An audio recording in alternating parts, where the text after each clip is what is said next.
একটি ছোট্ট ভাঙা কুঁড়ে ঘরের ভেতরে বসেছিল রিমা ও নীরব। বাইরের ঝড়ো হাওয়া বইছিল। ঘরের কোণে একটি খালি হাঁড়ি পড়েছিল, যেটি বহু বছর ধরে কোনো খাবার দেখেনি। তখন নীরব দুর্বল কণ্ঠে বলল, আপু, আমার খুব খিদা লাগছে, কিন্তু আমি জানি তুমি অনেক চেষ্টা করেছো। তুমি সারাদিন না খেয়ে থেকেও আমার জন্য খাবার খুঁজতে যাও। আমি তোমাকে আর কষ্ট দিতে চাই না। যদি আমাদের ভাগ্যে না থাকে তাহলে আমি ক্ষুধা নিয়েই ঘুমিয়ে পড়বো। শুধু তুমি আমার পাশে থেকো, তাহলেই আমি শক্তি পাবো।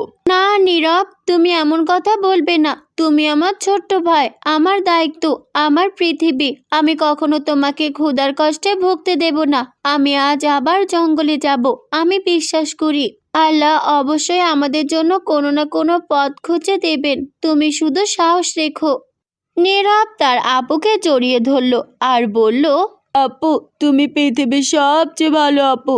আমি জানি তুমি পারবে। রিমা জঙ্গলের গভীরে হাঁটতে লাগলো। হঠাৎ সে একটি দুর্বল কণ্ঠ শুনতে পেল। মা, কেউ কি আছো? আমি অনেক ক্ষুধার্ত। কেউ আমাকে সাহায্য করছে না। দয়া করে আমায় সাহায্য করো। রিমা দৌড়ে কাছে গেল। দেখলো একটি বুড়িমা মাটিতে বসে আছেন। বুড়িমা, আপনার কি হয়েছে? এইভাবে বসে সাহায্য চাইছেন কেন? আপনি ঠিক আছেন তো?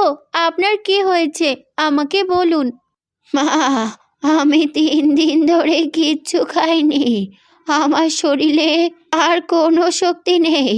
মনে হচ্ছে আমি এখানেই শেষ হয়ে যাব। না না বুড়িমা, এমন কথা বলবেন না। আমি দেখছি কি করা যায়।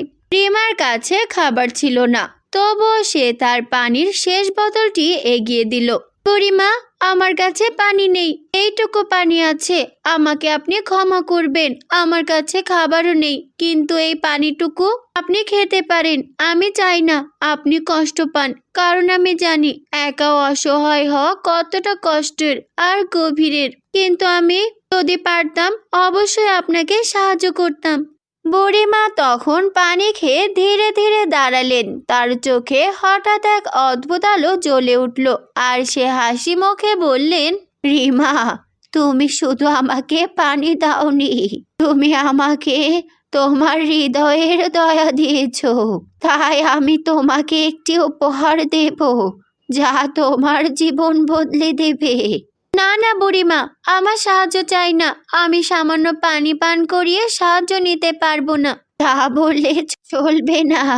আমি তোমাকে সাহায্য করবই, আর তোমার এই বুড়ির থেকে সাহায্য গ্রহণ করতেই হবে। এরপর বুড়ি সামনের দিকে তাকাতেই হঠাৎ তার সামনে দুটি হাঁড়ি দেখা গেল, একটি সোনার, একটি রূপার। হাঁড়ি দুটো হঠাৎ করে এইভাবে প্রকট হওয়া দেখে রিমা অনেক চমকে গেল।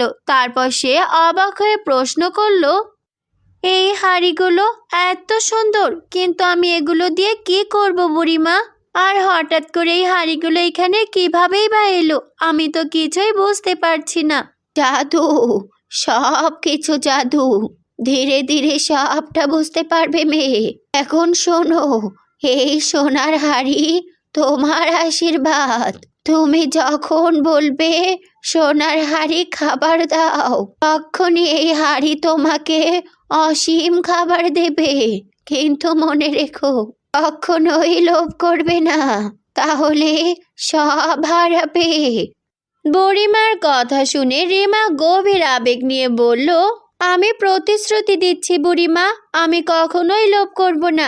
আমি শুধু আমার ভাই আর নিজেকে বাঁচানোর জন্য ব্যবহার করব, এবং যারা সত্যিই ক্ষুধার্ত তাদের সাহায্য করব। বেশ, খুব ভালো কথা। আর এই রূপার হাড়ি মানুষের হৃদয়ের পরীক্ষা নেয়। যার মন ভালো তাকেই রক্ষা করে, আর যার মন লোভে ভরা তাকে কঠিন শাস্তি দেয়। তাই এই সোনা রূপা হাঁড়িগুলো খুব সাবধানে ব্যবহার করবে। এরপর বুড়ি ধীরে ধীরে অদৃশ্য হয়ে গেল। তারপর রিমা বুঝতে পারল বুড়ি কোনো সাধারণ বুড়ি ছিল না, আর এটি রিমার জন্য একটি অদ্ভুত রকমের পরীক্ষা ছিল। রিমা তখন জাদুর সোনা ও রূপোর হাঁড়ি নিয়ে বাড়িতে ফিরে এলো আর তার ভাইকে বলল, ভাই দেখ, তোর খাবারের কষ্ট দূর হয়ে যাবে। আমি সোনা ও রূপার হাড়ি এনেছি, এখন দেখ জাদু। আপু, এই হাড়ি আবার জাদুর কিভাবে হলো? এখনই বুঝতে পারবি। সোনার হাড়ি, আমাকে খাবার দাও, আমার ভাইয়ের অনেক খিদে লেগেছে। হে জাদুর হাড়ি, আমাকে খাবার দাও, খুব খিদে পেয়েছে। গরম গরম ভাত, মাছ, মিষ্টি এগুলো চাই। এগুলো আমি মন ভরে খাবো আমার বোনকে নিয়ে।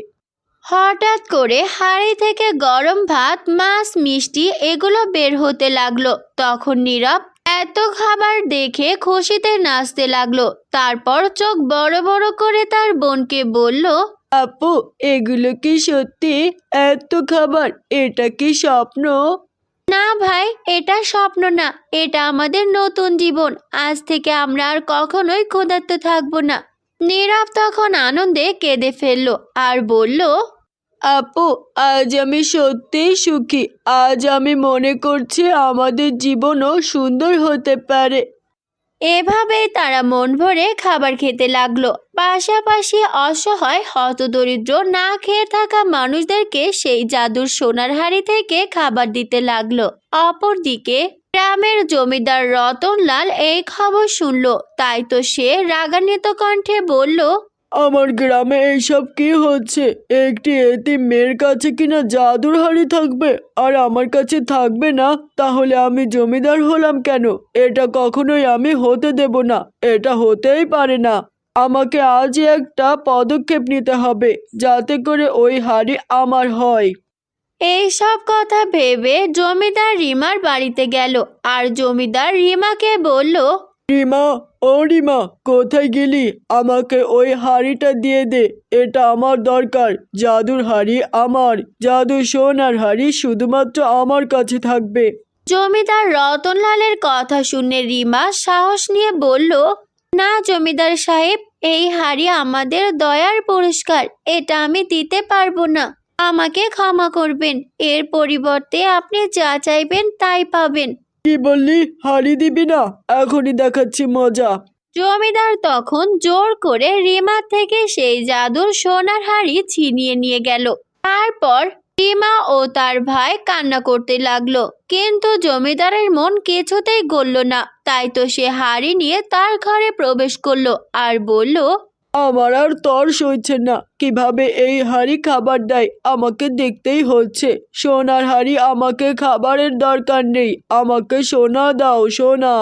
কিন্তু হাড়ি কিছুই দিল না। তখন জমিদার রতনলাল ভীষণ রেগে গেল।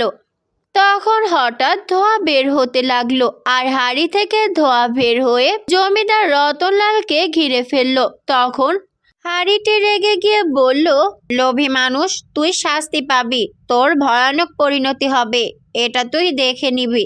এখনই তোর শাস্তি শুরু।